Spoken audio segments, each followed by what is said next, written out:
My name is Leo Miller. I once had a home with my wife, Sarah, a wonderful son, River, and a marriage that everyone else envied.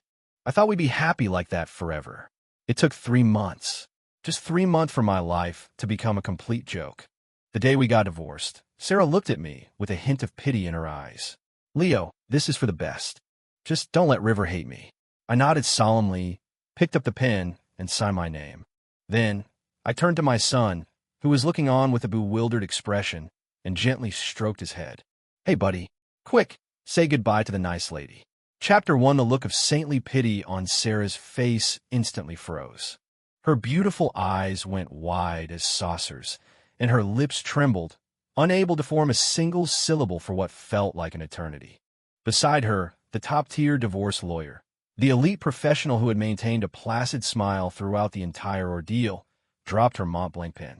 It clattered loudly on the expensive hardwood floor.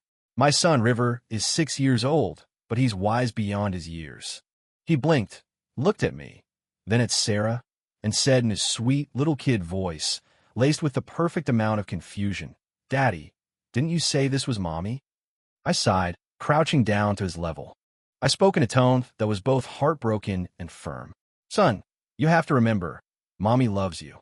But sometimes love disappears, right? River nodded, as if he sort of understood. I continued, this lady, she was your mommy. But starting today, she's going to find her own happiness. And we have to be polite, right? We can't call her Mommy anymore. We have to call her Ma'am, or the nice lady. Got it. Nice one, kid. That innocent look in your eyes? A perfect 10. River, ever the pro, immediately turned to the now petrified Sarah and chirped sweetly, "Goodbye, nice lady." Now, Sarah finally erupted, her voice sharp enough to shatter glass. She pointed a trembling finger at my nose, her whole body shaking with rage. You bastard. How could you teach him to say that? I stood up, holding my hands out innocently. Teach him what? I taught him to be polite. I taught him to accept reality. What did you want me to do? Lie to him? Tell him you were just going on a long trip and we'll be back soon? I took a step closer, lowering my voice so only we could hear. Sarah, don't forget, you're the one who abandoned us. You're the one who couldn't even remember our wedding anniversary because you were too busy picking up that guy, Ethan, from the airport. You're the one whose phone was turned off the night our son had a raging fever because you were with Ethan at some five-star restaurant reminiscing about your good old days. And now you want to lecture me about how to raise my son? Keep it up, Sarah. The Academy owes you an Oscar. Sarah's face flushed red, then went pale. A flicker of guilt crossed her eyes, but it was quickly replaced by anger. That was different. Ethan and I are just friends. Oh, friends, I nodded. The kind of friends who make you forget you have a home, a husband, and a son. Must be a real solid friendship. The lawyer cleared her throat awkwardly, trying to steer the conversation back on track.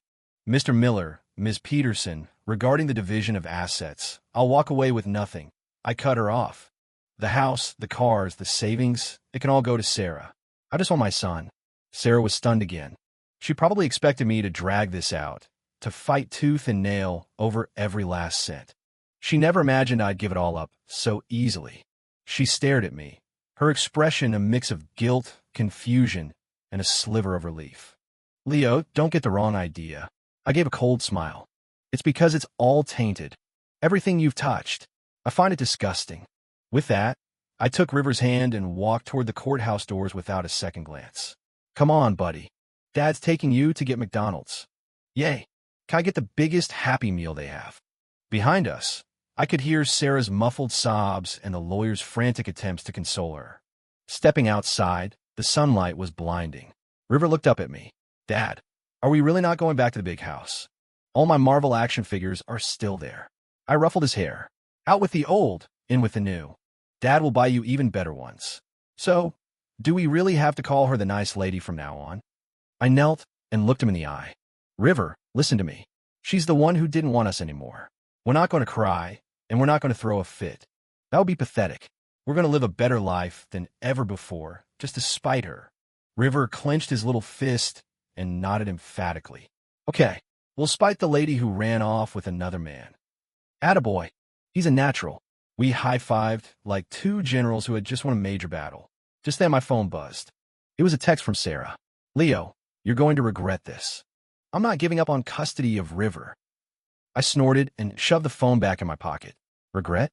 The show was just getting started. Chapter 2. Back in our small, newly rented apartment, River and I were devouring chicken wings and drinking Cokes. His face was a greasy mess, but he didn't forget to give me his intelligence report. Dad, that lady called me again.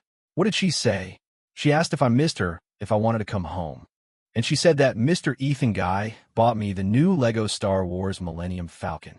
River mimicked Sarah's voice, pinching his tone in a perfect imitation. I almost spit out my Coke.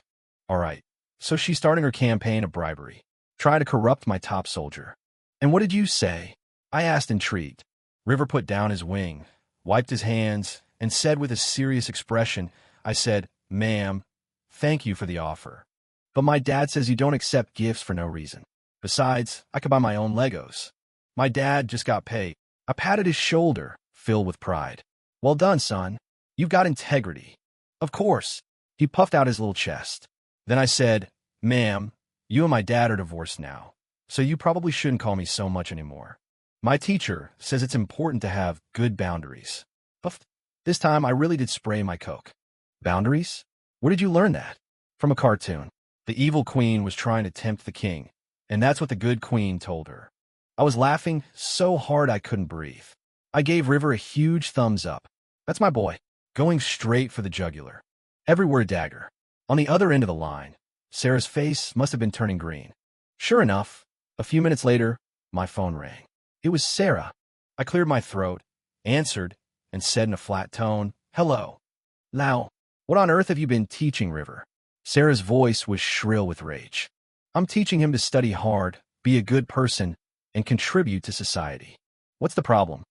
Don't play dumb with me. What's this about boundaries? He's 6 years old. What does he know about boundaries? Oh, that. I feigned realization. He probably picked it up from TV. Kids are like sponges, you know. Besides, I don't think he's wrong. Ms. Peterson, we are divorced. It's not really appropriate for you to keep calling him my son. Anyone who didn't know better might think you're still hung up on me. You're shameless. Takes one to know one. I hung up, feeling fantastic. River sidled up to me, his eyes wide with admiration. Dad, you're awesome. Take notes, kid. I handed him the last chicken wing. When you're dealing with the enemy, you have to stay calm and let them tie themselves in knots. The next day was Saturday. The doorbell rang bright and early. I looked through the peephole. Well, what do you know? Sarah and Ethan. He was dressed in a tailored casual blazer, his hair slicked back with enough gel to be a fire hazard. She was in a pristine white dress, her makeup flawless. You'd think they were here for a fashion shoot. Here to take back the furniture? No, wait. They're here for the kid. I opened the door slowly, leaning against the frame and looking at them with a sleepy expression. Something I can help you with? Sarah frowned at my disheveled appearance. Leo, we're here to pick up River. Look at this place you're living in. It's tiny and messy. This is no environment for a child. Ethan spoke up, his voice dripping with condescension. Mr. Miller, I understand you're upset, but for the boy's sake, we should be the adults here. I've already found a house for River near Lakeside Prep, the best private school in the state. He deserves the best education. As he spoke, he tried to put a hand on my shoulder. I sidestepped him. Don't touch me. I gestured inside. River's watching TV. You can talk to him yourselves. If he wants to go with you, I won't stop him. Sarah and Ethan exchanged a look, a triumphant smile spreading across their faces. They probably thought no kid could resist the allure of a mansion and a fancy school. The two of them walked into the living room. River was sitting cross-legged on the rug, completely absorbed in an episode of SpongeBob SquarePants. River, honey, Mommy's here to see you, Sarah said, her voice impossibly sweet. River turned, and his eyes lit up. But it wasn't the joy of seeing his mother. It was the thrill of a hunter spotting its prey. Hello, Mom. Hello, sir, he said politely. Sarah's face stiffened again. Ethan knelt, pulling a massive transformer out of a glossy gift bag. River, look what I brought for you. It's the limited edition Optimus Prime. Do you like it? River's eyes grew even brighter. He scrambled over, hugged the toy, and wouldn't let go. Thank you, sir. Sarah let out a sigh of relief and shot me a smug look. Nice try. You think it's that easy? If my son could be bought off so cheaply, he wouldn't be a Miller. Ethan pressed his advantage. River, How would you like to come live with me in your ma'am? In a big house with new toys every day. River, still clutching Optimus Prime, looked up and asked with pure innocence, Mister, are you rich? Ethan was taken aback for a second, then chuckled. I do all right. Are you richer than my dad? Ethan's smile froze on his face. Leaning against the wall, I had to physically restrain myself from bursting out laughing. Here we go. Get ready for my son's triple combo finisher. Ethan cleared his throat, glancing at me with a hint of disdain. River, money isn't the only way to measure a person. Your father, he loves you very much, and that's what matters. But my dad says that a man who can't even earn enough money is a loser. River tilted his head, his face a mask of curiosity. Mister, are you a loser? Ethan's face instantly turned the color of beet soup.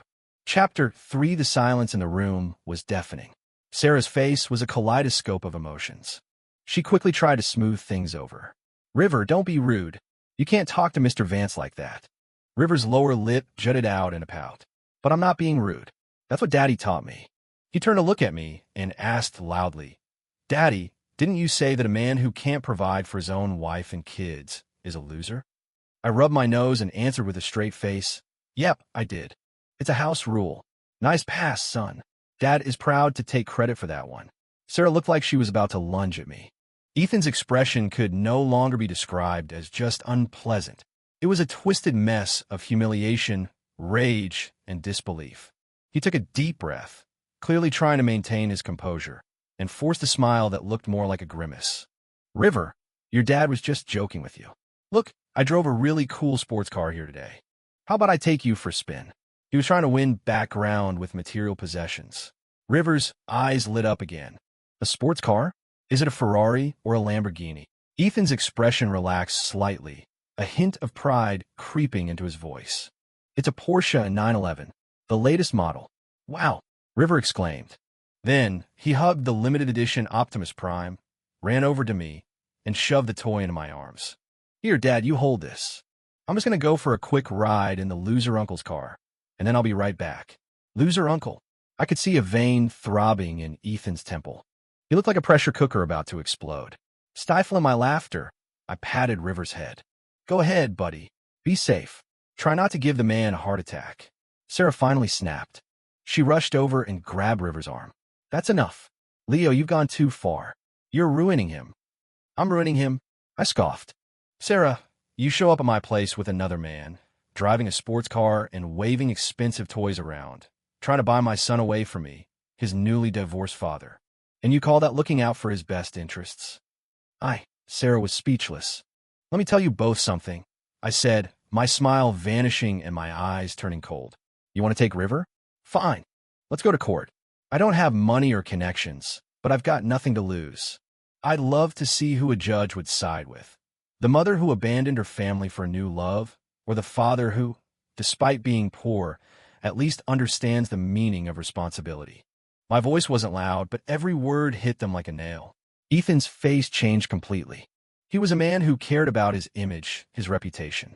A messy public custody battle, with all this dirty laundry aired in court, would be disastrous for him. He tugged on Sarah's arm and whispered, Sarah, let's just go. Don't lower yourself to his level. But River will have other chances. With that, Ethan practically dragged Sarah out of the apartment. Before he left, he shot me a look over his shoulder. It was filled with venom. Ooh, someone's mad. Your composure is cracking already? We're just getting warmed up. The door slammed shut. River immediately popped his head out from behind me, his face glowing with excitement. Dad, how was my performance?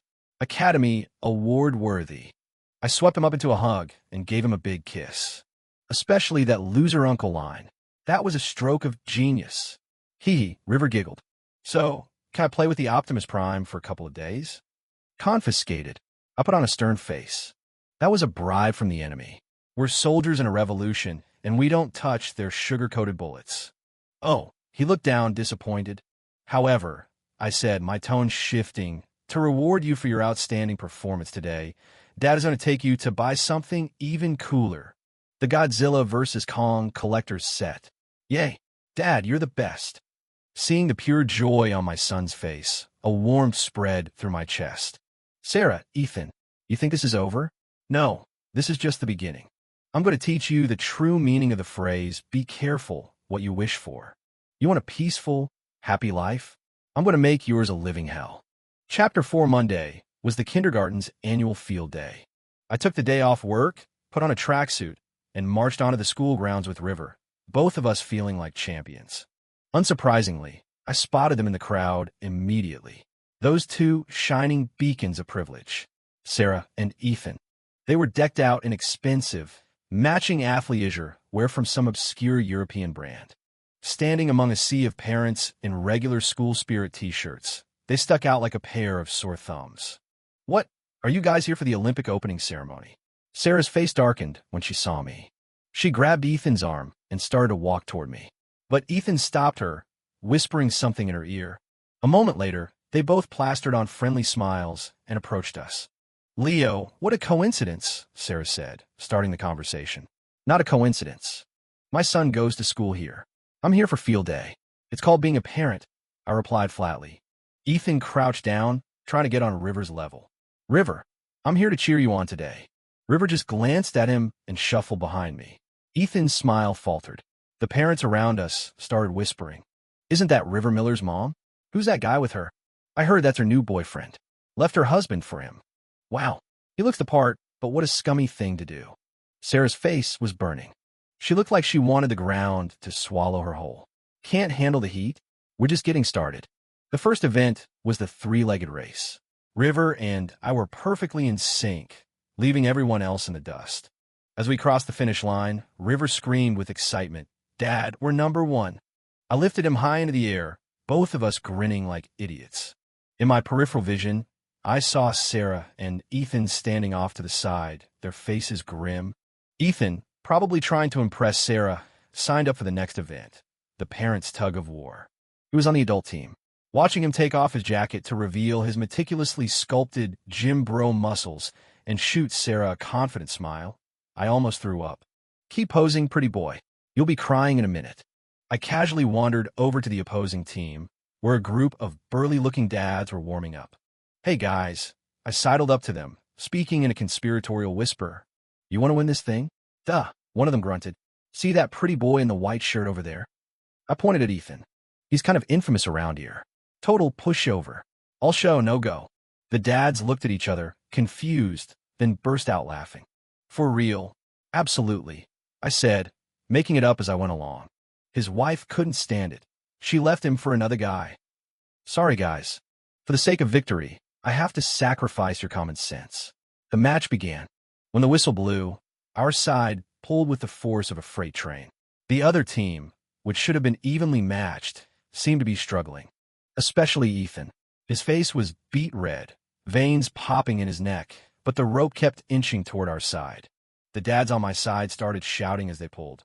Come on, pretty boy, pull. What's wrong? Didn't have your Wheaties this morning? Your wife's gonna leave you. Pull harder. Ethan's face went from red to purple, then to a sickly green. His foot slipped, and he went down hard in the mud. The whole field erupted in laughter. Sarah rushed over to help him up, her eyes shooting daggers at me. I just shrugged innocently. Hey, don't look at me. I wasn't even in the event. At the end of the day, River had a chest full of medals, jingling around his neck like a little conquering hero. We were waiting for our Uber at the school gate when Sarah and Ethan walked over. Leo, you did that on purpose today, didn't you? Sarah accused me. Did what on purpose? Won first place? Sorry, my natural talent makes it hard to be humble. Ethan stopped her, looking at me coldly. Leo, do you really find these cheap shots amusing? Immensely, I said with a grin. Seeing you two unhappy makes me happy. It's even more fun than winning. Ethan was so angry he couldn't speak. Just then, River's teacher, Ms. Wallace, came over. Mr. Miller, River was absolutely fantastic today. Milisagon Balyasa. He gets it all from you, I said modestly. Ms. Wallace then noticed Sarah and Ethan. She paused, then offered a polite smile. Oh, Mrs. Miller, you're here too. And this is... I'm a friend. Ethan Vance, Ethan said, extending his hand.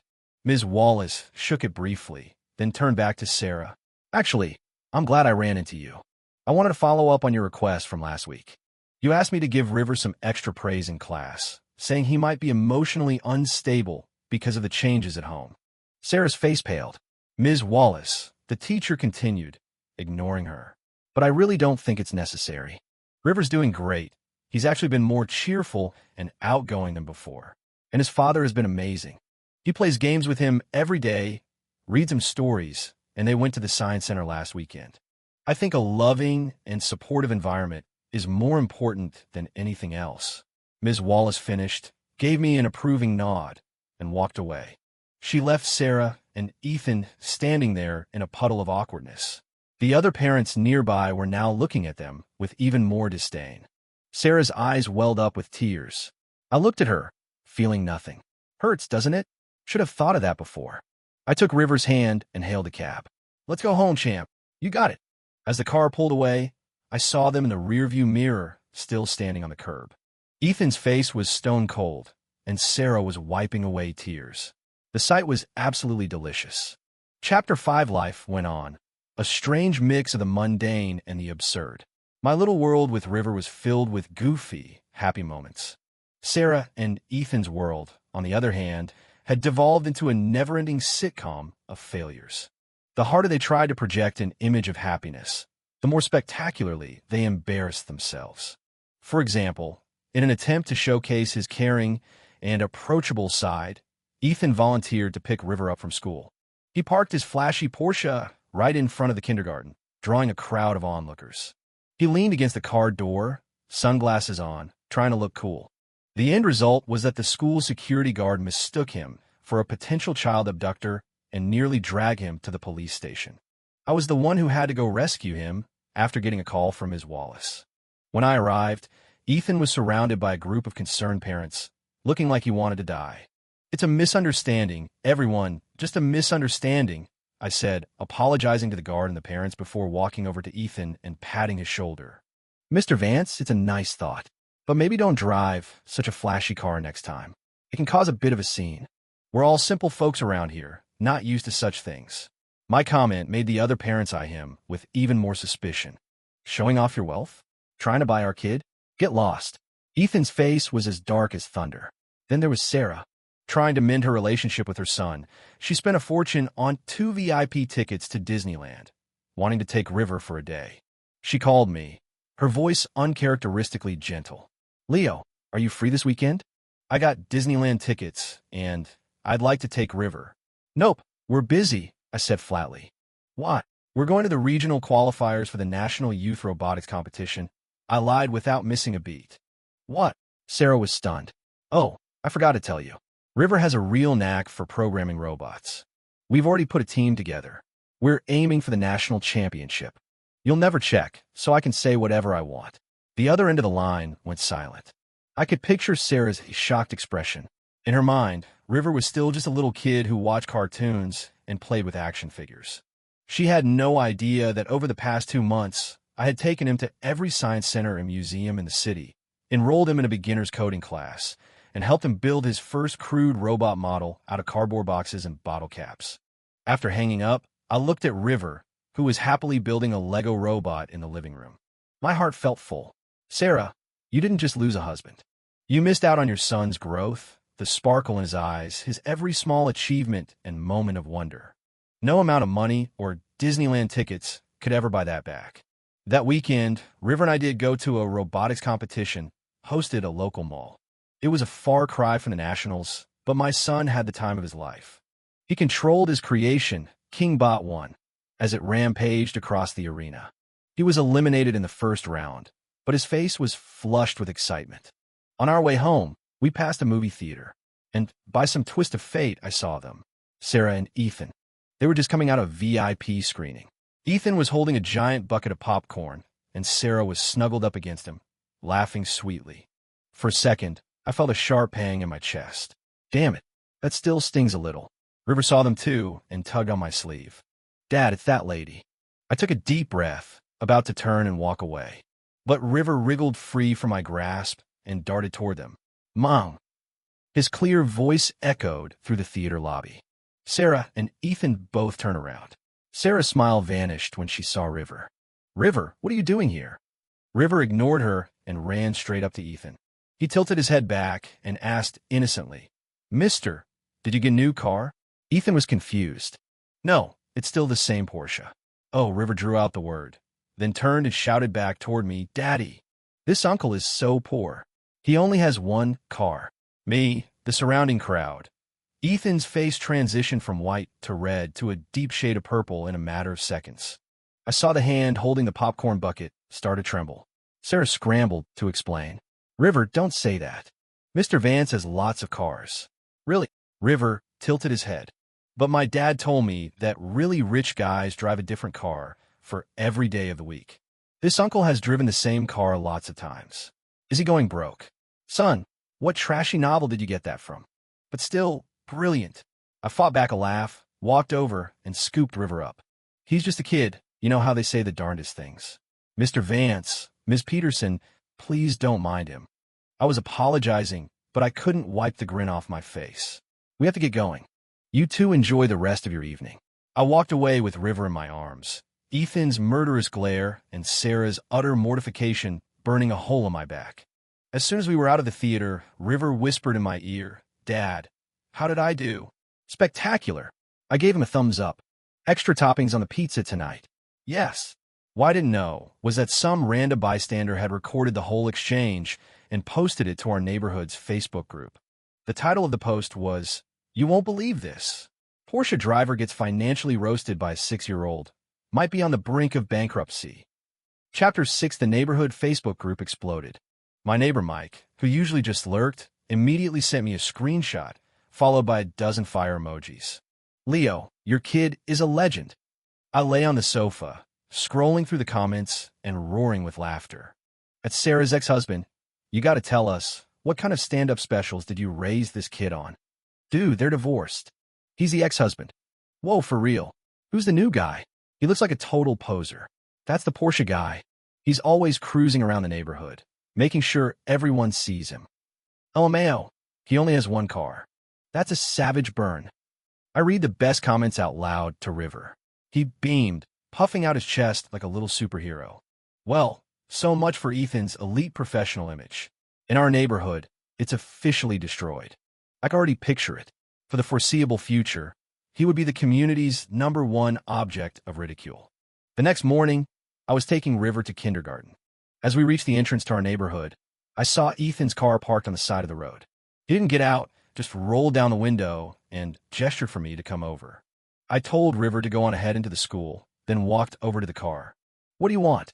Ethan took off his sunglasses. His eyes were bloodshot, like he hadn't slept all night.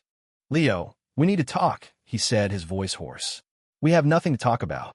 $1 million, he said suddenly. I paused. "What?" "I'll give you $1 million. You take it. You leave Seattle, and you never show your face here again," Ethan said, staring at me, his words clipped and precise. I laughed. "Ethan, have you been watching too many bad movies? $1 million? Are you trying to get rid of a stray dog? $1 million to buy my silence and my son's comedic genius? Dream on." Ethan's face twisted. "Then name your price." "What I want is something you can't afford." My smile faded, and my eyes grew cold. "I want my family back. I want my son to have a childhood free of lies and betrayal. Can you give me that?" He was silent. "Let me tell you something, Ethan. I've been poor, and I've struggled, but I have never, ever backed down from a fight. You think you can buy me off?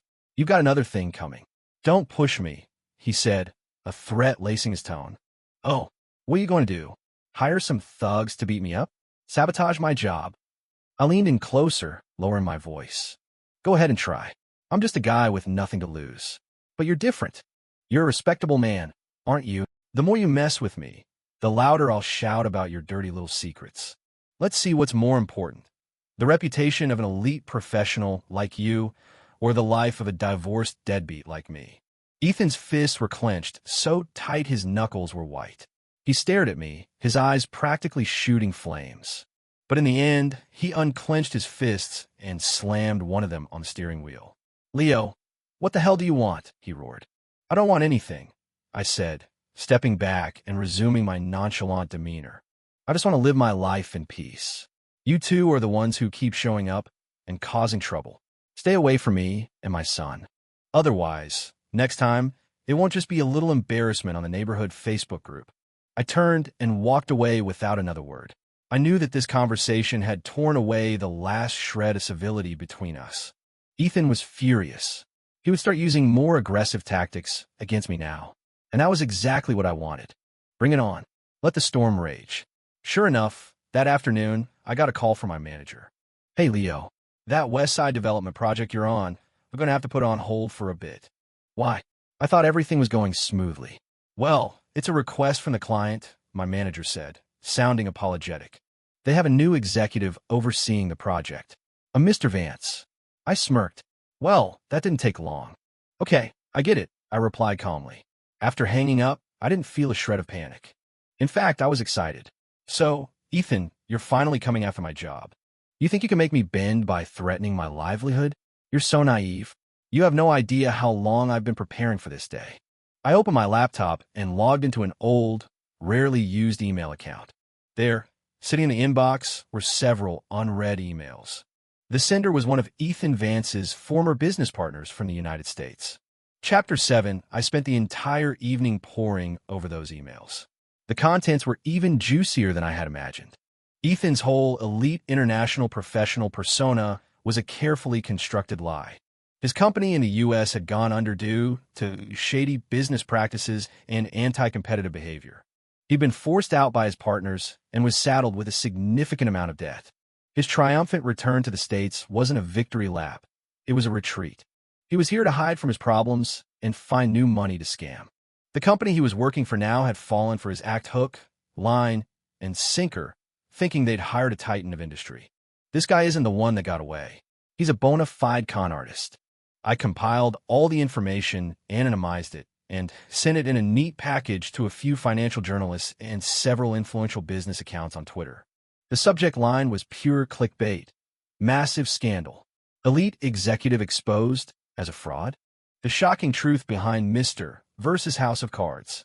After sending the last email, I stretched back in my chair, feeling refreshed. You try to get me fired, Ethan.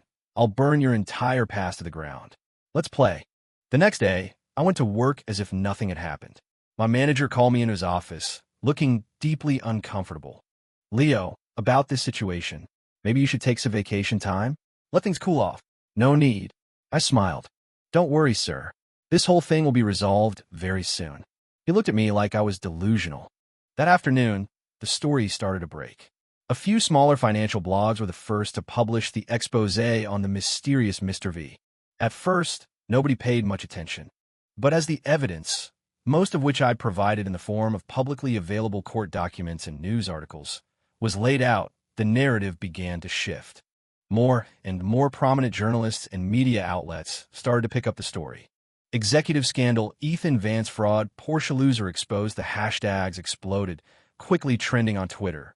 Ethan and his company were thrown into a firestorm of negative press. Their phones were ringing off the hook. Their stock price began to plummet.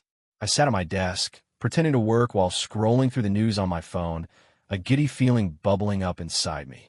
Talk about karma. Fly too close to the sun, you get burned. At 4 o'clock, my manager called me back into his office. This time, his expression wasn't one of discomfort. It was a strange mix of awe and terror. He poured me a glass of water, wrung his hands, and asked cautiously, Leo, did you do this? I took the glass, blew on the surface, and just smiled. My manager gasped. Incredible. Absolutely incredible. He slapped his thigh. That son of a bitch Vance called this morning, demanding I fire you. Now he's about to get fired himself. Oh, and the client just called. They said the West Side project is back on, and you're in charge. They've doubled the budget.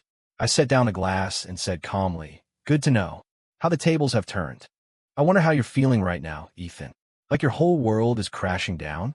Don't worry. This is just the appetizer. That evening, I got a call I never expected.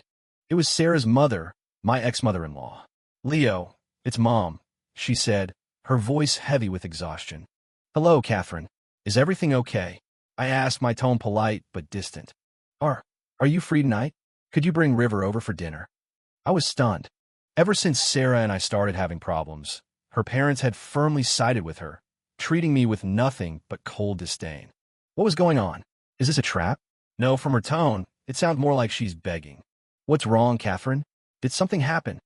There was a long silence on the other end, followed by a heavy sigh. It's Sarah. She and that Ethan, they got into a fight. Chapter 8, I arrived at my former in-law's house with River at my side and a bag of groceries in my hand. My ex-father-in-law, a man who was usually stern and unsmiling, answered the door.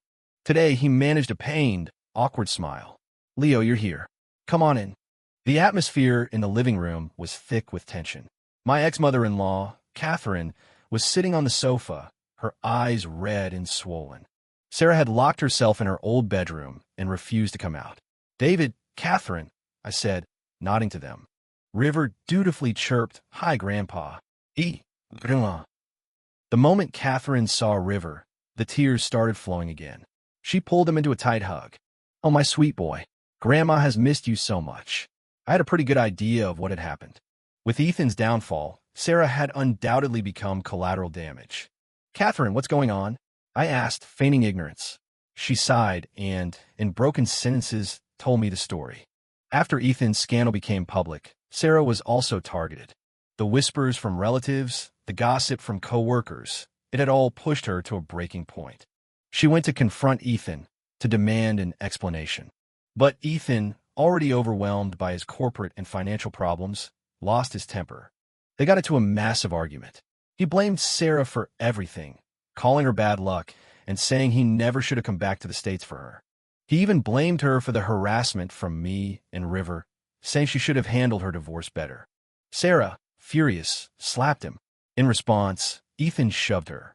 She fell, hitting her head on a table and cutting her forehead. That monster! Our Sarah was so blind. Catherine sobbed, wiping her eyes. I listened, feeling nothing but a cold sense of detachment. You reap what you sow. River wriggled out of his grandmother's arms, ran to Sarah's bedroom door, and knocked gently. Ma'am, are you okay? Grandma said you got beat up by that loser uncle. From inside the room, we could hear the sound of muffled sobs. River continued, Ma'am, you shouldn't cry. My dad says it's not worth being sad over people like that. The door creaked open. Sarah stood there, a bandage on her forehead, her face pale and her eyes puffy. She looked at River, her lips trembling, unable to speak. Then, her gaze shifted past River and landed on me. Her expression was a maelstrom of emotions. Regret, shame, and a desperate plea. Dinner was a somber affair. Catherine kept piling food onto my plate and River's, repeating over and over how they had wronged me. I just ate in silence, not engaging. After dinner, Catherine pulled me aside onto the balcony. Leo, listen, do you think you and Sarah, is there any chance? She asked, her voice barely a whisper. I looked out at the city lights and smiled. What do you think, Catherine? I know Sarah hurt you, but she just got confused. She knows she was wrong now. For River's sake, couldn't you for River's sake? I cut her off. Catherine, when you both pushed me to sign those divorce papers, when you told me I was worthless, did you think about what was best for River then? When that guy Ethan was riding high, and you thought he was 100 times better than a simple architect like me, when you practically pushed your daughter into his arms, were you thinking about River then? Now that he's crashed and burned, you suddenly remember me? What am I to you? A recycling bin for your daughter's mistakes. My words were merciless. Catherine's face went pale, then red. She was speechless.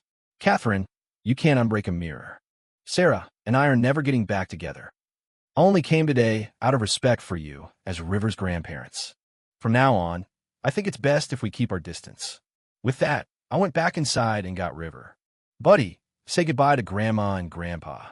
Bye, Grandma. Bye, Grandpa. As we were leaving, Sarah ran out into the hallway and called my name. Now, I stopped but didn't turn around. I'm sorry, she choked out, her voice thick with tears. You should be saying that to my son. I took River's hand and walked into the elevator without looking back. The doors slid shut, sealing me off from a regretful gaze. You're sorry now? It's too late. Outside, the cool night air felt good on my face. River looked up at me. Dad, are we really not coming back to Grandma's house anymore? Yeah. So what's going to happen to that lady? I looked out at the distant city lights and said quietly, she has her own life to live. And we have ours. And my life, for now, was about watching those two pay the ultimate price for their stupidity and selfishness. This was far from over. Chapter 9. Ethan's problems were even bigger than I had anticipated.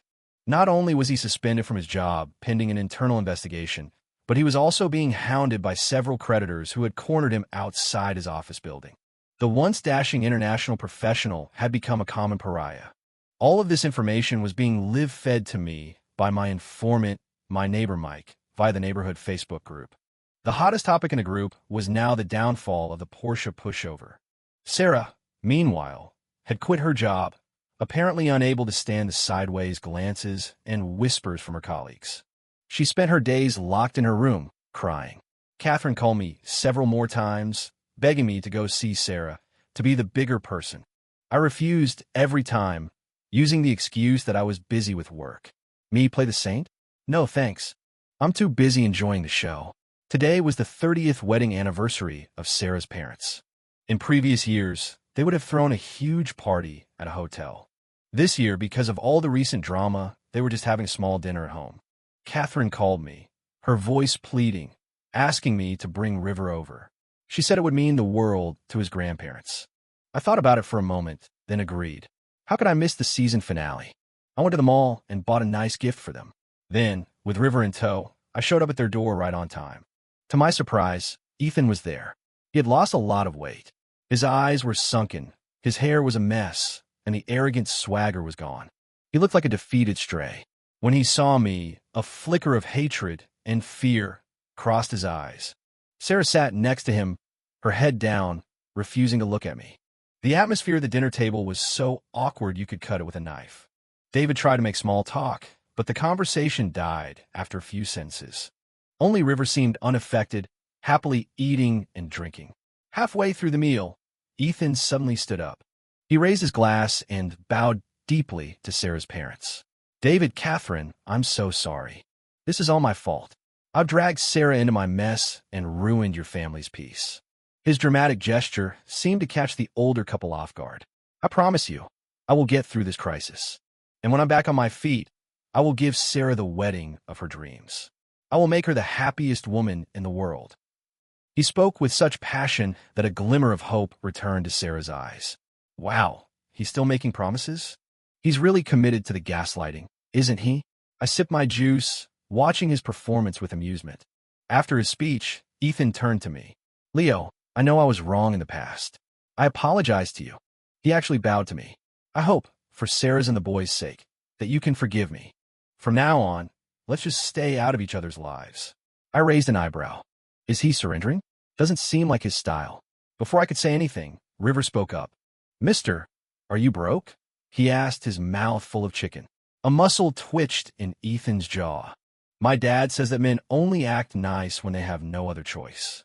Do you have no other choice right now? River, Sarah snapped. I put down my glass and wiped my mouth. Son, don't say that. Mr. Vance isn't out of options. He's just planning his next big move. I looked at Ethan, my smile laced with meaning. Mr. Vance, do you really think I'm going to fall for this little sob story? While behind the scenes, you're already talking to new investors and planning to pin all the blame for your current mess on your company and on Sarah, right? Ethan's face went completely white. You're lying. Am I? I pulled a small USB drive from my pocket and tossed it in the air. On here is a recording of a phone call between you and your lawyer in New York. Should we play it for everyone? We can all listen to you talk about how Sarah's family are a bunch of idiots. We can listen to you plotting to dump Sarah and leave her with all your debt as soon as you secure your next round of funding. In that instant, you could have heard a pin drop. Chapter 10. Sarah's head snapped up, her eyes wide with disbelief as she stared at Ethan. Her parents were equally stunned. Ethan was shaking, pointing at me, his lips moving but no words coming out. You?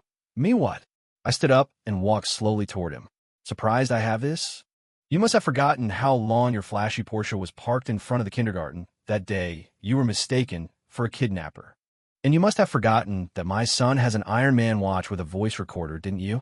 I dangled the USB drive, a cold smile on my face. You were in your car, shouting on the phone. You were so loud. It's like you wanted my son to hear every word. Thanks for the assist, you idiot. You served up the final blow on a silver platter. River delivered the finishing touch. Daddy, is it true what he said? That the lady is an idiot with a great body, and her parents are clueless old fools. Boom! That sentence detonated in the room. Catherine trembled with rage, pointing at Ethan, speechless. David shot up from his chair, grabbed a wine bottle from the table, and looked ready to smash it over Ethan's head. "I'll kill you, you heartless bastard!" "Dad!" Sarah screamed, throwing herself in front of him. The scene descended into chaos. Ethan was in a full-blown panic. He looked at me, his eyes filled with terror and desperation. "Now, Mr. Miller, I was wrong. I was so wrong. Please, just let me go." And then, with a pathetic thud, he dropped to his knees in front of me. "Give me the drive. I'll give you whatever you want. $1 million. No, $5 million. I looked down at him, as if he were a bug. "I told you. What I want is something you can't afford." I turned my back on him, walked back to the table, picked up a slice of cake, and handed it to River. "Here, buddy, eat your cake. Don't look, it'll rot your brain." River took the cake and, through a large bite, mumbled, "Dad, that uncle is so lame. He's kneeling." Behind me was a symphony of destruction. Sarah's hopeless cries, her parents' furious curses, and Ethan's incoherent begging. It was a masterpiece of family drama. And I was just a guy in the audience, quietly eating dessert with my son. I took out my phone, aimed it at the groveling figure of Ethan on the floor, and hit the record button. Then I dialed number. "Hello, Mr. Davies? It's Leo Miller. I have a huge story for you, an exclusive on Ethan Vance." "Yes, I have video, I have audio." "The address?" I gave him the address and hung up. "You love the spotlight, don't you, Ethan? Well, tonight, I'm going to make you a star. I'm going to ruin you so completely that you'll never recover. This is the price you pay for messing with me and my son." I took River's hand, and we slipped out the back door just before the reporters arrived. Walking out of the building, I glanced back at the lit window. Inside that room, a family's world was collapsing, and a man's life was being utterly destroyed. And I felt calm. I almost felt like laughing. "Dad, are we going home?" River asked. "No." I shook my head. "We're going to the amusement park." "Now?" "Yep, right now. To celebrate." "Celebrate what?" "Celebrate justice being served." I picked up River and disappeared into the night. Behind us, a much larger storm was about to break. Chapter 11 the next day, the entire city was buzzing. Elite executive grovels for forgiveness. Scandal reaches new depths. Leaked audio. Idealized ex-boyfriend exposed as a cruel con artist. The video of Ethan on his knees, begging me for mercy, and the audio of him trashing Sarah's family went viral. He was finished. Not only was his reputation in tatters, but he was also officially under police investigation for business fraud and attempting to illegally transfer assets. The only thing waiting for him now was a prison cell. Sarah had a complete breakdown. She locked herself in her room, refusing to eat, drink, or see anyone. Catherine called me, crying, begging me to go see her. I was silent for a long time, but I finally agreed. Not out of pity, but because I needed to write the final chapter of this story. I went alone. Standing in front of that familiar apartment door, I felt a strange mix of emotions. Catherine answered, looking as if she had aged 10 years overnight. "Leo, you're here. Please, go talk to her." I walked into Sarah's old room. The curtains were drawn, casting everything in a dim, gloomy light. She was curled up on the bed like a child who had been abandoned by the world. She stirred at the sound of my footsteps, but didn't turn around. "Are you here to gloat?" she asked, her voice raspy.